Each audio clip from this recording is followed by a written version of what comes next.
Ladies and gentlemen, boys and girls, heroes and villains, thank you for tuning in today. It is your boy, Captain Church, here to save the day one drawing at a time. I do want to thank you for showing up and supporting this video. The landscape of my page is going to change drastically. I'm going to embark on a new journey. I would love if you guys would embark on this journey with me. This journey isn't to become rich or famous or to become all knowing or all popular YouTube artists. This is just for your enjoyment, and it is for my pleasure. I love to draw, and if you love to do something, I say you do it without any extra motives. I'm going to be going on this journey that's going to take up majority of my time in regards to art. So I won't be posting as much on my other social platforms because I want to dedicate to this. I feel like if I can be consistent on this, I can reach the most people, and that is, my goal. Every book, every great story, every great journey starts off with the first chapter, and today's chapter is chapter 1, Angel's Wings. There was a mysterious book that fell into my lap, and it had drawing prompts or art prompts in it, and the art prompt for this week is Angel's Wings. Now each week I'm going to be taking one of those prompt ideas and making something. I will be taking these prompts and these ideas and conveying it in my style and into something that the consumer yourself can enjoy and appreciate. I hope you do appreciate my art. This is for me, but it is to you. So I do thank you guys again for showing up. Let's get into this awesome video and this awesome drawing. Let's see how it turns out in the promised land.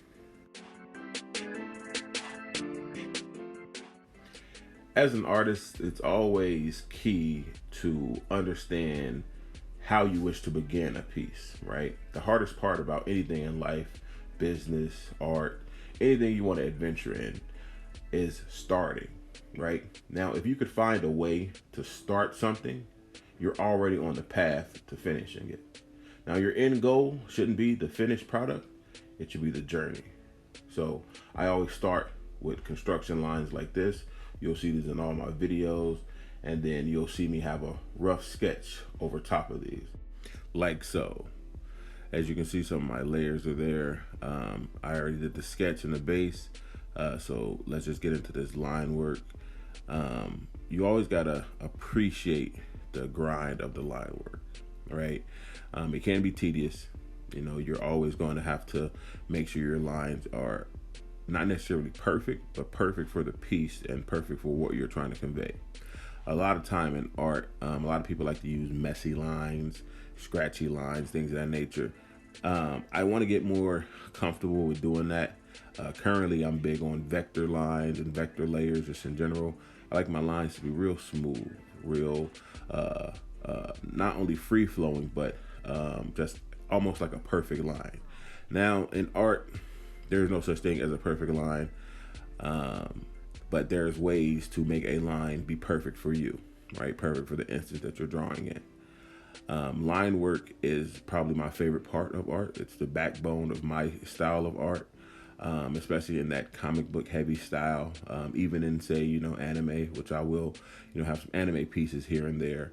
The big thing is just I like to keep my lines straight, smooth, not shaky. So my stabilization, my streamline is pretty high compared to most other artists. Just because the screen of a tablet is very slick. I don't use any paper covers or any type of screen protectors that make my screen feel like paper, because if I wanted to draw on paper, I would have drawn on paper. I would have went the traditional route. But instead, I decided to go the digital route. So I like to have my lines look real smooth. I want it to be as if you were looking at my line work, you would think it came straight out of like a coloring book, right? Now, you don't always want to go that route just because you don't want your pieces to look too robotic. But for some of my, big art or some of my, one-off pieces, I do like to have it look really clean and really professional. That way it'll stand out, right? Even if I can't execute what I was trying to execute, you can say the work that was put into it was really clean, was really cut. As you can see, I kind of jump all over the place with like my detail. I typically like to complete the outline of a piece before I go into detail. But a lot of times, if I did the detail in the sketch layer, like how I did on this one, I will periodically or gradually, as I'm completing the piece, add the detail while I'm doing the line art. One of the coolest aspects of art, just in general, is being able to put yourself in a realm that you typically can't be in. Okay, when you see a lot of my pieces, when I draw a lot of characters, they almost, necessarily look like me. Not a one-of-one me or necessarily like a congruent piece of me. However, they have elements of me, right? I'll typically have them bald. I'll typically have them have the beard that I have. They're typically in a lot better shape than I am. However, they still kind of have my essence, right? That's putting yourself in your art. And you can't necessarily do that in the real world, right? You can't make yourself a superhero. As much as we would love to be superheroes and be able to fly and save the day, that's not something that's 100% feasible. Okay, so I like to create OCs or original characters in different worlds. I'll spoil this one a little bit. This is kind of my persona as if I was a Green Lantern. Some of you might have already picked up on it just from the pose and the fact that I drew that ring earlier. But if you can see the line art that I'm putting down now in regards to the details for his costume or his attire, you can see that this kind of fits the bill of a Green Lantern. Now, I've always loved just Green Lantern lore, just in general. I've always, wanted to be, I guess, a part of that. If I could be a superhero and not named Superman, I think the Green Lantern Corps would be the next best thing. I think of them as the police officers of, the comic galaxies and things of that nature. So I've always thought they were really cool. So I've always wanted to do a piece like this, and I've had this idea for quite some time. So I think I'm going to go with it. Now, if I was a Green Lantern, I would use my abilities kind of similar to John Stewart, where it would be more aesthetic, right?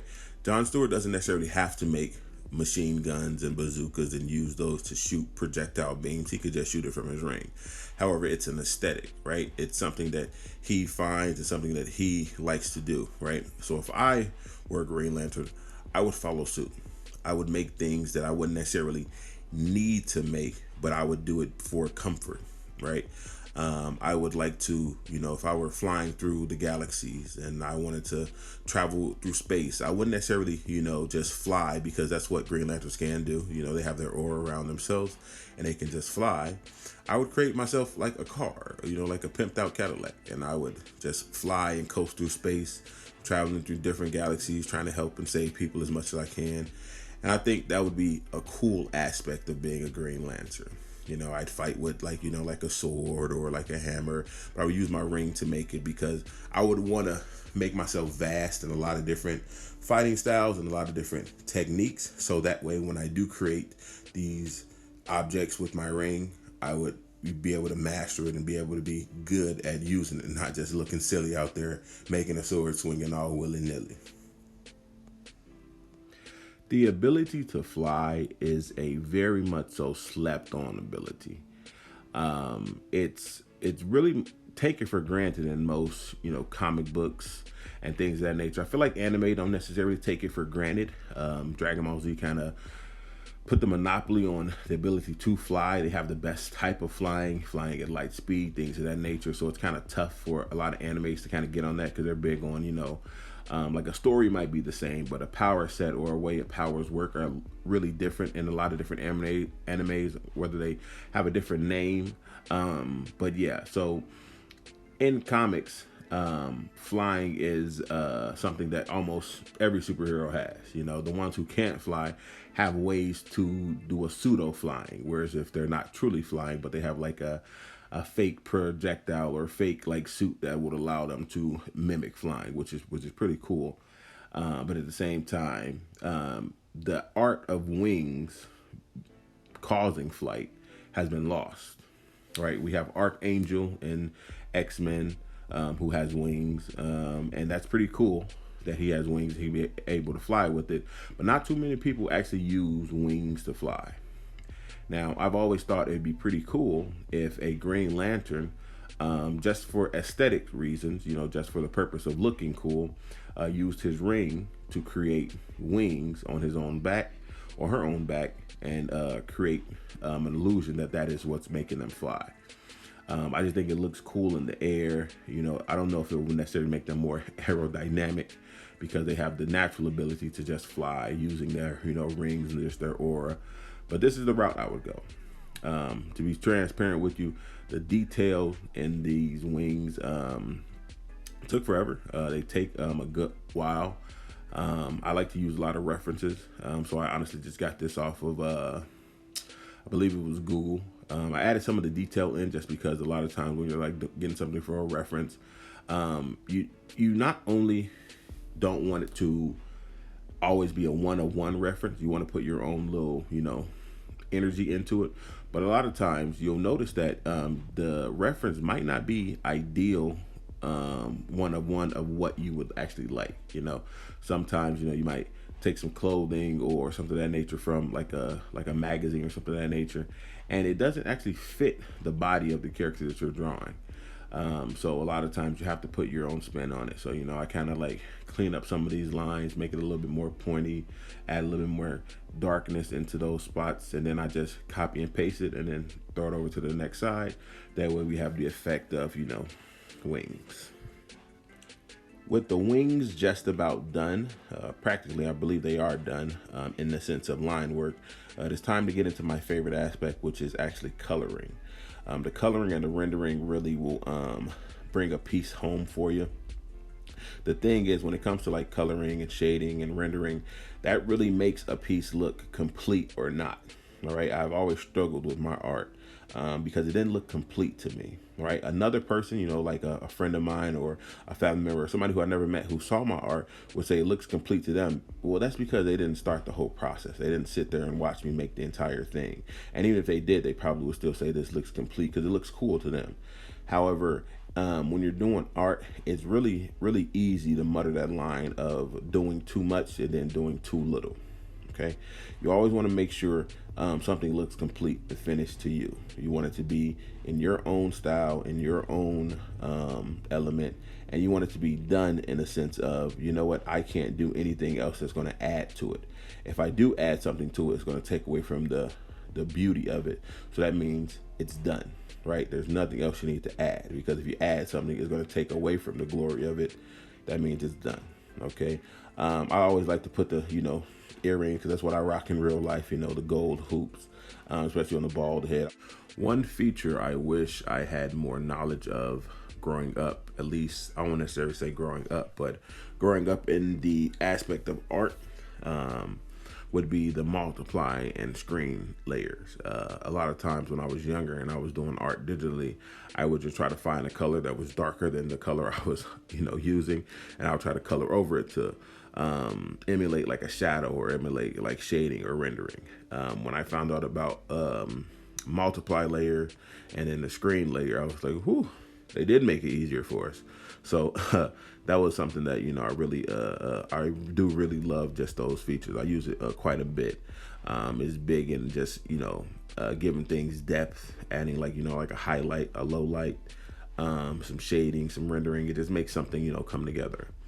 Now for these wings, I really wanted to make it look like they were being, created by the Green Lantern aura. Okay.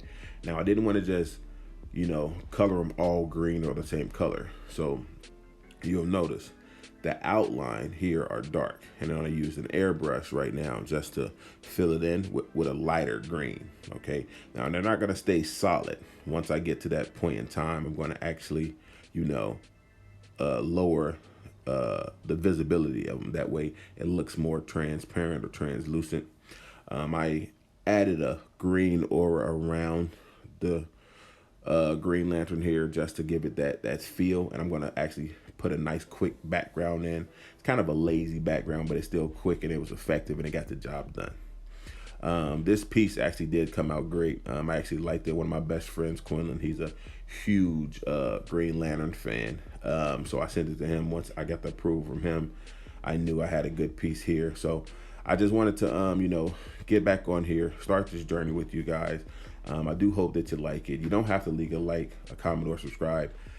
Just appreciate you for tuning into the video.